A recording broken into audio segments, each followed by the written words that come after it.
Nama saya Dahlia Rupiza, saya berasal dari Prodi Tadris IPS. Tujuan saya untuk membuat video ini ialah untuk memenuhi tugas mata kuliah dari pelajaran kewarganegaraan. Oke guys, di sini adalah cover dari PowerPoint saya yang berisikan nama, name, dosen pengampu oleh Bapak Nuardi ME, dan nama universitas saya yaitu Universitas Sultan Syarif Qasim Riau. Oke guys, tanpa berlama-lama langsung saja kita masuk ke materi yang pertama. Oke guys, kita ke materi yang pertama yaitu mekanisme pembuatan konstitusi dan undang-undang. Pada tahun 1945, undang-undang dibentuk oleh Dokuritsu Zonbi Kosakai.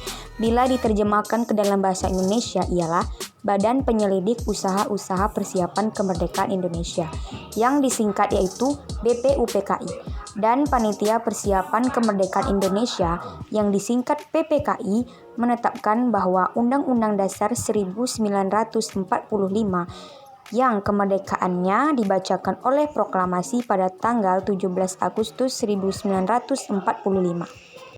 Kemudian pada tahun 1949, negara Indonesia diubah menjadi negara serikat atau disingkat sebagai KRIS, yaitu Kesatuan Republik Indonesia Serikat. Kemudian diganti lagi menjadi Negara Kesatuan Kedua yang ditandai dengan pergantian konstitusi baru dengan undang-undang sementara pada tahun 1950. Lanjut yaitu ke sejarah lahirnya 1959. Presiden Soekarno mengeluarkan keputusan yang sangat dikenal dengan sebutan Dekret 5 Juli 1959 yang isinya antara lain yaitu membubarkan kembali berlakunya UUD 1945 menjadi hukum dasar dalam penyelenggaraan ketatanegaraan di Republik Indonesia dan menyatakan tidak berlakunya UUDS 1950. Oh iya teman-teman tahu nggak apa sih konstitusi itu?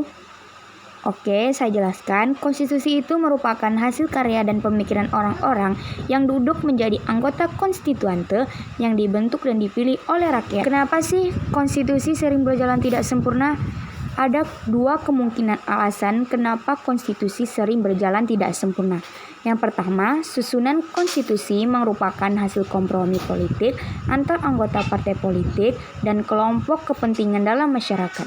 Yang kedua, kapabilitas dan kemampuan antara anggota kelompok tidak peka dalam menyerap aspirasi rakyat dan keterbatasan waktu.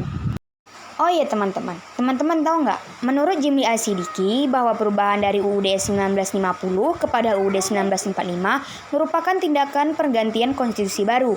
Karena itu, dengan berlakunya UUD 1945 merupakan perubahan konstitusi secara total dan menyeluruh.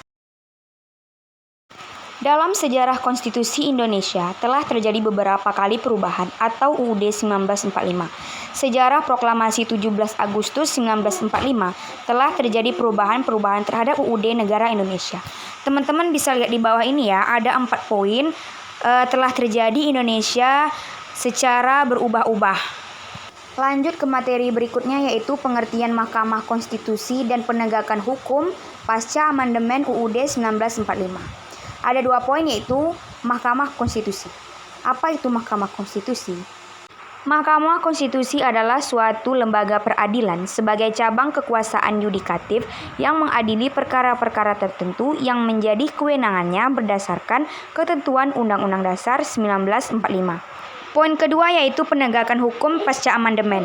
Hukum dan peraturan perundang-undangan, terutama UU yang dihasilkan oleh lembaga-lembaga politik, dibentuk secara demokratis, berpotensi menyimpan kepentingan tidak sejalan dengan ketentuan UUD 1945.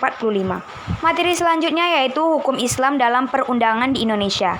Di masa penjajahan Belanda, hukum Islam dibentuk dengan model Compendium Fraser, yaitu kitab hukum yang berisi rangkuman yang lebih spesifik tentang hukum perkawinan dan hukum waris menurut ketentuan syariat Islam.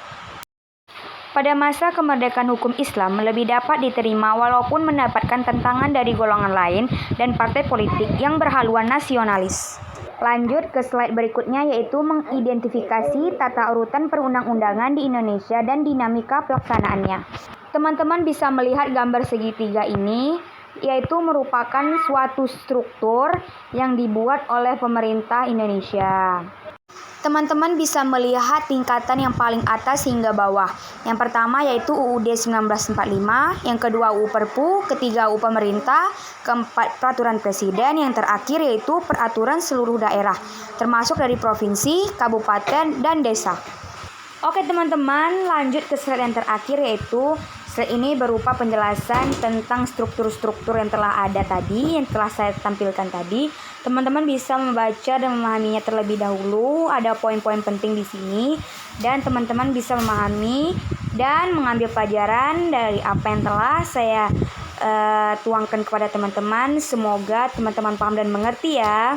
Nah teman-teman, begitulah video PowerPoint dari saya. Semoga teman-teman semua mengerti ya. Saya pamit undur diri. Assalamualaikum warahmatullahi wabarakatuh.